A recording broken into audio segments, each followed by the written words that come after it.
Bonjour à tous, merci de nous rejoindre. Les principaux titres développés dans votre édition.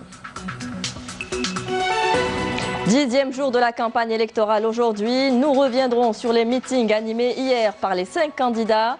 Lutte contre la violence faite aux femmes et le pouvoir d'achat, thèmes principaux abordés lors des rencontres avec l'électorat. Et tombée de rideau sur le Salon international du tourisme et des voyages aujourd'hui, une manifestation qui a mis en avant cette année le rôle des start-up dans le développement du secteur. Le safran algérien Tariqi se positionne en bonne place au niveau mondial. Sa culture n'est pas encore très répandue, mais il reste de qualité supérieure. Nous découvrirons un jeune cultivateur qui a décidé de tout abandonner pour se lancer dans la culture de l'or rouge. Le café Malakoff, un café mythique et authentique. Il était le pied-à-terre des mélomanes de la musique chabi dans la basse Casbah. Il a rouvert ses portes récemment. Un reportage dans cette édition. Bienvenue à tous. Le Conseil des ministres se réunit ce matin sous la présidence du chef de l'État Abdelkader Ben Salah. Plusieurs dossiers sont inscrits à l'ordre du jour. Vous aurez les détails dans nos prochaines éditions. Et sachez que le général de corps d'armée Ahmed Gaïd Salah, vice-ministre de la Défense nationale, chef d'état-major de l'armée nationale populaire, effectuera demain mercredi une visite de travail et d'inspection au commandement des forces aériennes. Le général de corps d'armée présidera lors de cette visite une réunion d'orientation avec les cadres et personnels des forces aériennes. Dans le reste de l'actualité, élection présidentielle, 10e jour de la campagne électorale ce mardi. Abdelaziz Belaïd animera 2 meetings populaires à Zeralda, Alger et Blida. Ali Benfli sera à Gardaya puis animera un second meeting à Ouergla. Azdine Mihoubi rencontrera ses électeurs de Béchar. Et enfin, Abdelkader Ben Grina animera un meeting populaire dans la capitale. Au 9e jour de la campagne, les thèmes abordés par les candidats tournaient autour de la lutte contre la violence à l'égard des femmes et l'amélioration du pouvoir d'achat. Le round-up tout de suite avec Karim Haïfa. Le candidat indépendant Abdelmajid Tebboune a promis ce lundi à Oran, s'il venait à être élu président de la République, de revoir les salaires actuels en vue de mettre fin à la misère de la classe ouvrière, s'engageant à ce propos à exonérer les personnes à faible salaire des impôts. Il a aussi affirmé sa détermination de passer le flambeau en jeune en permettant à cette catégorie majoritaire de la société algérienne d'accéder aux postes de responsabilité dans les domaines politiques et économiques.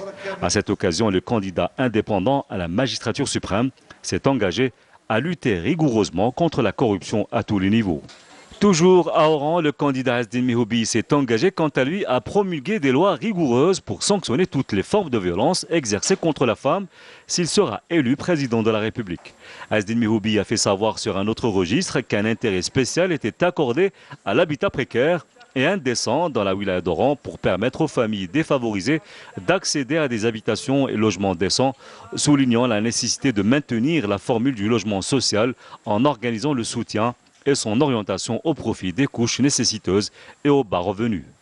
Le candidat Abdelaziz Belaïd s'est engagé pour sa part depuis Boumerdas à unifier en cas de victoire au scrutin les efforts des Algériens à l'intérieur comme à l'extérieur au service du peuple et du pays. Belaïd s'est engagé également à mettre en place un contrat avec le peuple en vue de son association à toutes les décisions relatives à son devenir à travers un référendum national. Évoquant la situation de la femme, il a affirmé qu'elle est le pilier de la société et nul ne peut nous donner des leçons en matière de son respect et sa protection, dira-t-il, précisant que son programme prévoit une allocation pour la femme au foyer. Le candidat Ali Belflis, qui lui animait un meeting à Al-Bayad, a appelé à la mobilisation en vue d'assurer une présidentielle décisive pour l'avenir de l'Algérie, ajoutant qu'il s'était engagé personnellement à être au cœur de cette bataille pour convaincre le peuple que l'Algérie n'a d'autre issue que la mobilisation et le sacrifice de ses enfants. Revenant à son programme électoral, Benflis a rappelé qu'il vise, dans son volet relatif à la politique étrangère, à instituer une diplomatie axée sur les valeurs de paix, de dialogue et d'apaisement de la situation dans le pays voisin et la non-ingérence dans leurs affaires internes. Depuis Borhoum, dans la wilaya de Msila, le candidat Abdelkader Ben Grina a mis en avant l'importance de l'organisation d'une élection transparente, mettant en garde contre l'ingérence étrangère qui guette l'Algérie. Abdelkader Ben Grina a précisé à ce propos avoir réaffirmé lors de sa rencontre avec les ambassadeurs de 3 pays européens qu'il n'acceptera aucune ingérence dans les affaires internes du pays rappelant que le Parlement européen ne s'est pas manifesté lorsque des millions d'Algériens sont sortis exiger le départ de Abdelaziz Bouteflika et contre la corruption. L'organisation du débat télévisé entre les 5 candidats est prévue par l'autorité nationale indépendante des élections. Reste à avoir l'accord des candidats à la magistrature suprême pour son organisation. Les discussions sont en cours. On écoute à ce propos le ministre de la Communication Hassan El-Abhi, porte-parole du gouvernement. تحضيرات لهذه المناظرة لكن شريطة أن يقبل بها في الأخير. Les derniers préparatifs du débat ont été achevés à condition qu'à la fin, les candidats et l'autorité l'acceptent. Précédemment, j'ai eu l'occasion de dire qu'à mon avis, ce débat est une bonne tradition qui permet aux citoyens de connaître d'abord les capacités professionnelles et intellectuelles des candidats, ce qui est une bonne chose, qui permet d'éclairer les votants. C'est également une occasion qui permet aux votants de prendre connaissance des programmes des candidats.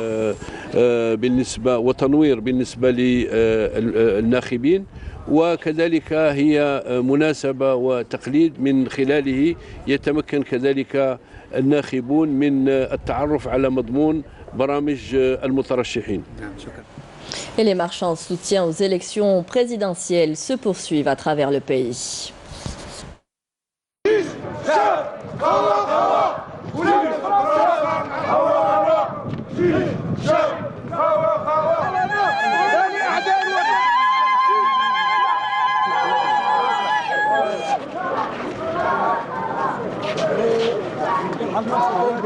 جيش الشعب مساندة للجيش ومساندة للفريق والمجاهد السيد القايد صالح وكلنا واحد إن شاء الله يوم 12 ديسمبر إن شاء الله متجهين إلى الصناديق ونعبر عن رأينا. تحيا الجزائر والمجد والخلود لشهدائنا الأبرار. تحيا الجزائر، يحيا وبلادنا وبلادنا، انتخابات يحيا وبلادنا وبلادنا. تحيا الجزائر، تحيا الجزائر ويحيا أولادنا، تحيا بلادنا. هنا من مدينة سوغر كلنا يد واحدة، أبناء مجاهدين مجتمع مدني صغار ونساء، كلنا مع الشعب الجزائري كله كاع، وحنا منتظرين من مدينة سوغر هنا نداءنا واحد، نعم للانتخابات وجيشنا واحد ولا للتدخل الأجنبي.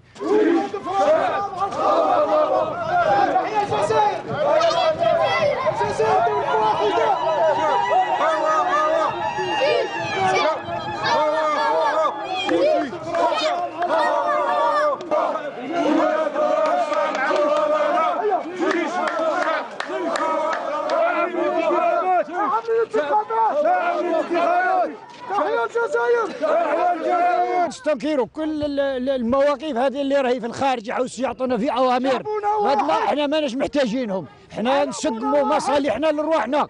وتحيا الجزائر. رحم الله الشهداء الابرار والمجاهدين الاخيار وبارك الله في الشعب الجزائري. نحن مع الجيش الوطني الشعبي سلالات جيش التحرير الوطني، نحن مع القياده الوطنيه للجيش الوطني ولا رأسهم القائد صالح.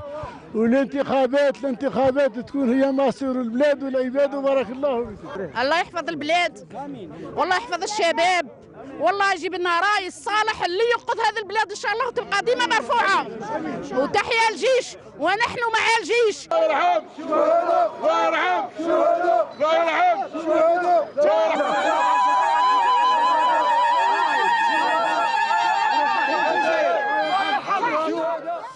Et on clôt la page consacrée aux élections présidentielles. Une large campagne sanitaire a été lancée en ce début de semaine dans les wilayas de Sétif, El Bayad et Hardaya pour prendre en charge les citoyens dans les zones enclavées. Les staffs médicaux composés de médecins et de paramédicaux relevant des services de la santé militaire de la 4e région militaire ont été mobilisés à cette occasion. Céline Ben Saidi. Nous sommes ici à Douartanout, à Ain Azel, au sud de la wilaya de Sétif. Une région reculée qui enregistre un manque important en matière de prise en charge sanitaire. Malgré les chemins escarpés, les efforts en matière d'assistance médicale se poursuivent à travers toutes les régions militaires et ce en exécution aux instructions du haut commandement de l'armée nationale populaire qui a mobilisé un staff médical composé de médecins et de paramédicaux relevant des services de la santé militaire. Une équipe à pied d'œuvre afin d'apporter les soins nécessaires aux habitants de ces régions. Ce sont des citoyens issus des régions enclavées. Les citoyens ici souffrent de beaucoup de maladies chroniques qui nécessitent un suivi régulier. La majorité de ces malades ne se font pas soigner à cause du manque de transport ou même de moyens. Nous n'avons pas les moyens de nous soigner ni de revenus. Je ne sais pas quoi faire quand un de mes enfants tombe malade. Que Dieu les préserve, Inch'Allah. Vive notre armée, vive l'Algérie et le peuple. Après Douartanout, direction la wilaya d'El Bayed dans la 2e région militaire pour apporter les soins nécessaires aux habitants de cette région ainsi que la sensibilisation des citoyens aux méthodes de prévention contre les maladies contagieuses. Conformément aux instructions du général de corps d'armée Ahmed Gaïd Salah, vice-ministre de la Défense nationale, chef d'état-major de l'ANP relative à la prise en charge sanitaire des citoyens, la direction régionale relevant des services de la santé militaire de la 2e région militaire en collaboration avec les services de la santé de la wilaya d'El Bayed a procédé à la mise en place d'une campagne sanitaire. Cette campagne s'inscrit dans le cadre de l'attachement du haut commandement de l'armée nationale populaire à prêter main forte et assistance permanente aux citoyens des zones enclavées et régions frontalières. Cette campagne a aussi englobé les régions de la wilaya de Ghardaya en mobilisant les services de santé de la 4e région militaire aux différentes prestations médicales en matière de prise en charge des malades à travers des examens généraux et spécialisés et de soins nécessaires. Les travaux d'extension du métro d'Alger connaîtront une bien meilleure cadence à l'avenir. L'entreprise de réalisation a acquis un nouvel engin, le tunnelier, capable de creuser 17 à 18 mètres par jour. Bedia Marni. Ici, au niveau de la daïra de Dar al-Baïda, sera déployé pour la première fois cet engin géant, le tunnelier, pour creuser la 3e tranche du métro reliant Oued Smar à l'aéroport international Houari Boumediene. Les travaux seront menés par le groupe Cosider qui épargnera un temps considérable grâce à cette nouvelle acquisition.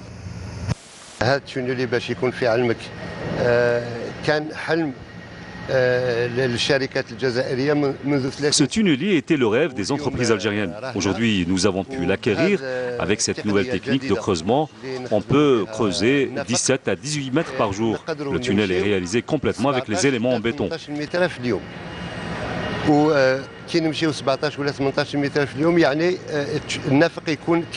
Si on aurait réalisé le projet par d'autres méthodes, les délais sont multipliés par 3 ou 4. Et les coûts aussi. Donc parlons de délai. Le délai prévu pour réaliser cette extension, il est de 80 mois.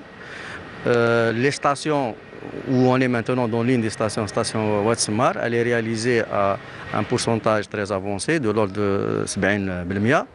Et pour dire le coût, pour la partie génie civil, on a 90 milliards de dinars. C'est à l'ordre de 9 milliards le kilomètre. C'est un investissement qui sera inchallah rentabilisé pour la réalisation des autres extensions.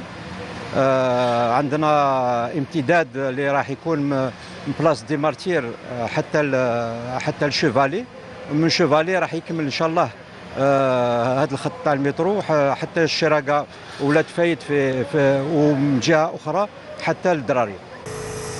Ces ingénieurs algériens avec le partenaire italien sont formés à la fixation de cette roue de coupe avec des molettes armées de dents et de couteaux qui fonctionnent avec un système hydraulique à même de détruire toute matière sur son parcours dans les profondeurs. Au début, on a travaillé avec des méthodes classiques de creusement. Dorca, grâce à la collaboration avec une entreprise italienne leader dans le domaine, on a la chance de participer, d'être formé. Tout le personnel de Cosider, on va le former. Parce que vraiment, nous croyons dans les projets. Et ça, c'est un projet où nous devrons laisser notre expérience partagée avec les Algériens. Après, il y a tous les mécanismes, la partie électronique, hydraulique et mécanique qui fait la différence. Et surtout, c'est le travail en équipe qu'on doit bien fixer pour une chaîne de montage. Ça, en fait, ça devient une usine après. Nous avons acquis une bonne expérience avec ces nouvelles technologies de creusement. Une fois achevée, cette extension reliera 9 stations et accueillera plus d'1,5 million de voyageurs par mois, en attendant la réalisation d'autres extensions à travers les autres communes de la capitale. La culture du safran en Algérie est assez timide. Pourtant, le climat s'y prête. Emile Beladel a tout abandonné pour créer sa safranière. Il cultive ce produit si précieux appelé l'or rouge, sans pesticides et sans machines. Tout est fait à la main, ce qui rend sa qualité supérieure. Un produit 100% bio. Le safran algérien Tariqi est d'ailleurs classé catégorie 1 et se place à la 4e position au niveau mondial. Samia Barou, le reportage.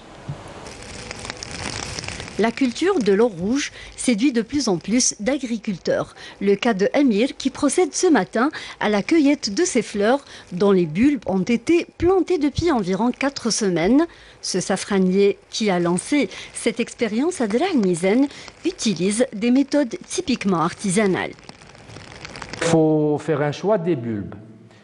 Il faut d'abord, lorsqu'on choisit nos bulbes, il faut acheter des bulbes avec leur certificat de bonne santé. Il faut travailler de la manière artisanale le plus possible. Il ne faut pas qu'il y ait des machines, il ne faut pas qu'il y ait des pesticides, des insecticides, des engrais, rien. C'est pourquoi on choisit un peu les terres jachères, les terres qui n'ont pas été travaillées déjà. Et pour avoir un produit bio de qualité, voici la méthode adéquate, car le prix du safran dépend de sa qualité. Là, on commence à faire l'émondage. C'est une opération très délicate. Il faut éviter d'altérer le produit. Voilà les pistils rouges. C'est ça le safran. Là, c'est la fleur de safran. Et là, c'est les pistils. Il y a 3 stigmates dans chaque fleur de safran. Donc, les 3 critères du safran, et on reconnaît un bon safran par rapport à ça, c'est d'abord le safranal, l'odeur apportée par le safran. On a la crocine. C'est le goût apporté au plat. Il va rehausser le plat, il va faire ressortir toutes les saveurs du plat. Il va apporter un goût un peu terreux, un peu amer. Et on a la picrocrocine. La picrocrocine, c'est la couleur apportée au plat, bien sûr, parce qu'il va virer un peu au jaune. Après le séchage, une étape très importante où le safran perd 80% de sa masse, on procède à la conservation qui dure entre 2 à 3 mois. Si Amir entame aujourd'hui sa première expérience dans la culture du safran, c'est grâce à des noms qui brillent déjà sur le marché international. Ce sont les premiers safraniers en Algérie. C'est Madame Louisa Sidi Haket et son mari Mustafa Aknouch qui se sont installés, ils sont revenus de France, ils se sont installés ici en Algérie, du côté de Constantine. Ils ont commencé à faire leur première safranière. Après, ils ont incité les gens au fur et à mesure. Ils les ont formés, ils ont créé d'autres safranières. Donc il y a un safran algérien, c'est celui de notre présidente. Ce safran-là, le safran Tariqi, qui a été classé catégorie 1. Il est l'un des 4 meilleurs safrans au monde. Un peu moins de 10 kilos est la quantité de safran produite par l'Algérie. Cet artisan safranier qui a mené cette première expérience en Kabylie ambitionne de contribuer au développement de cette filière en sensibilisant les agriculteurs à se lancer dans la culture de l'or rouge, un marché très prometteur.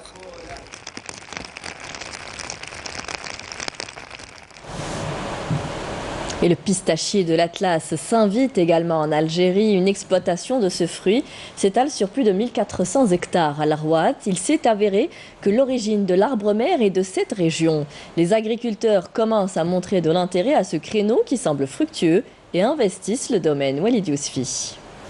Des pistachiers à perte de vue. Nous sommes ici dans l'une des nombreuses exploitations de ces pistachiers dans la wilaya de l'Arwat. Après une extension, cette exploitation s'étale aujourd'hui sur plus de 1400 hectares dédiés à cette culture, ainsi qu'à différentes plantes aromatiques et médicinales. Nous avons mené cette expérience dans plusieurs wilayas. L'origine de l'arbre-mère est ici. Nous souhaitons que le pistache de l'Atlas soit produit dans cette région, de même pour les plantes aromatiques et médicinales. C'est une zone propice pour cela et nous sommes en train de préparer les périmètres agricoles. Connue pour être appropriée à l'agriculture des pistaches de l'Atlas, la région de l'Arwat attire de plus en plus d'investisseurs. Cette ferme en est un exemple. Elle dispose de plus de 100 hectares avec 2000 arbres pistachiers de l'Atlas. Le travail a déjà commencé depuis plus de 5 ans.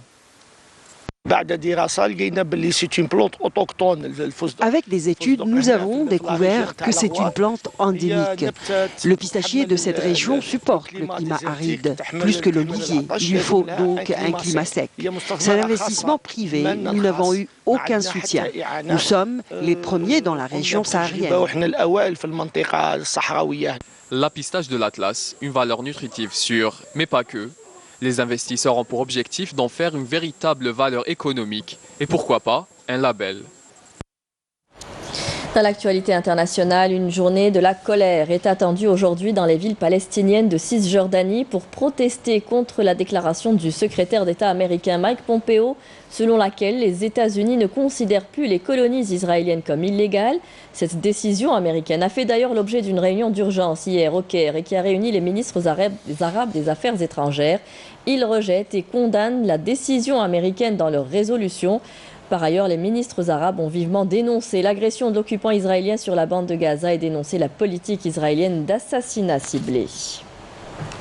13 militaires français de la force Barkhane ont été tués au Mali dans une collision accidentelle de 2 hélicoptères lors d'une opération de combat contre des terroristes. L'accident est survenu hier soir dans le cadre d'une opération de Barkhane qui mobilise 4500 militaires au Sahel. Retour au pays, l'innovation et la création d'idées, l'apanage des startups, elles sont sollicitées aujourd'hui dans tous les secteurs confondus. Elles commencent d'ailleurs à investir le secteur touristique en proposant de nouveaux produits pour booster la destination Algérie. Ces entreprises participent actuellement au Salon international du tourisme et des voyages dont la clôture est prévue aujourd'hui. Le reportage de Saïda Mayouf.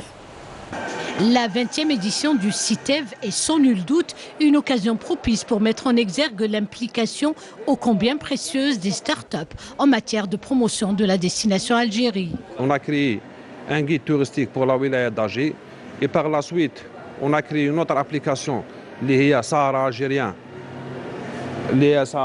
Voilà, c'est une application mobile à télécharger sur le Play Store.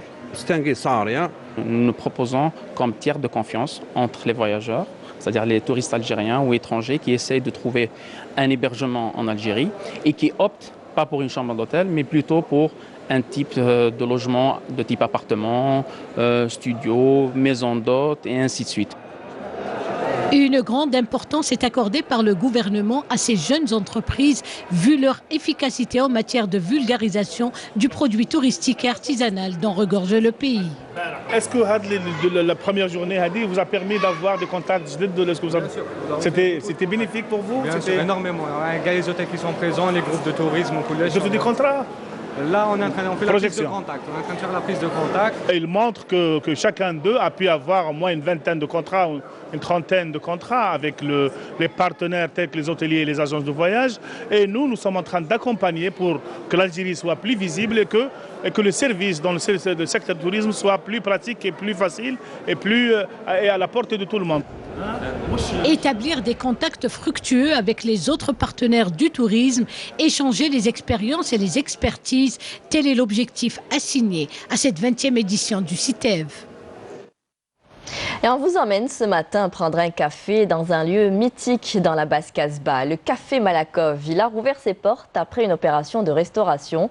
Ce café qui date des années 70 n'a pas perdu sa vocation.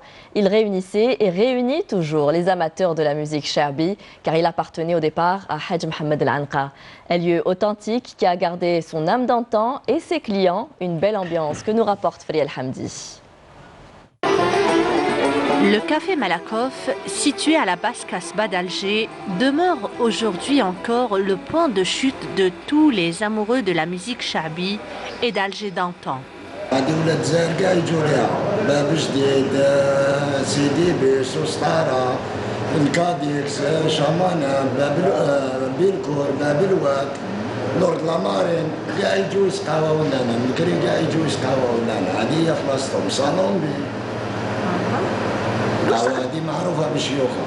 Pour nous, c'est un lieu très authentique, qui est très agréable et on s'y sent très très bien. C'est chaleureux, on sent qu'il y a une identité forte. On a pu profiter des gourmandises locales et voilà, c'est un plaisir. ça vient corroborer toute la magie qui s'installe voilà, dans la Casbah. C'était un hôtel-galerie, comme une galerie, parce que l'entrée là, il y a 2 entrées. Cette entrée en face de la place des Martyrs, si vous avez remarqué que c'est une galerie, et les chambres en haut, c'est des chambres d'hôtel. Donc, c'était galerie du duc Malakoff.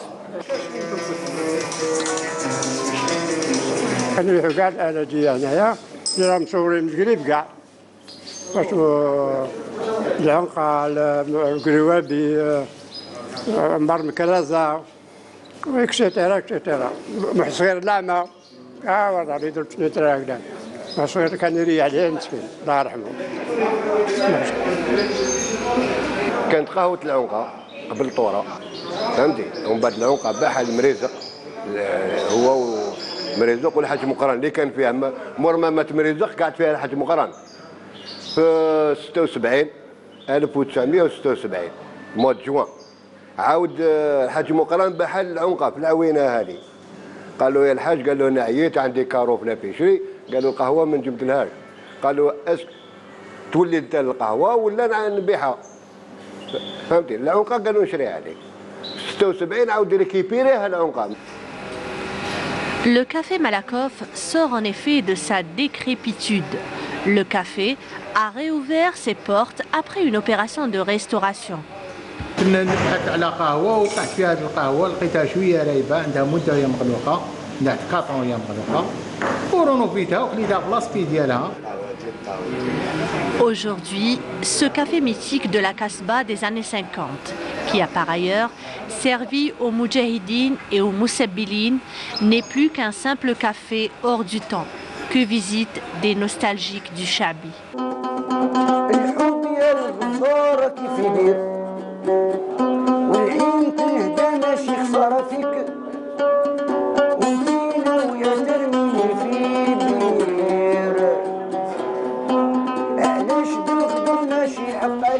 Et on se quitte sur ces belles notes. Merci à vous tous de nous avoir suivis. Tout de suite, vous retrouverez Mina Abed pour les prévisions météo. Très bonne suite des programmes sur Canal Algérie. Au revoir.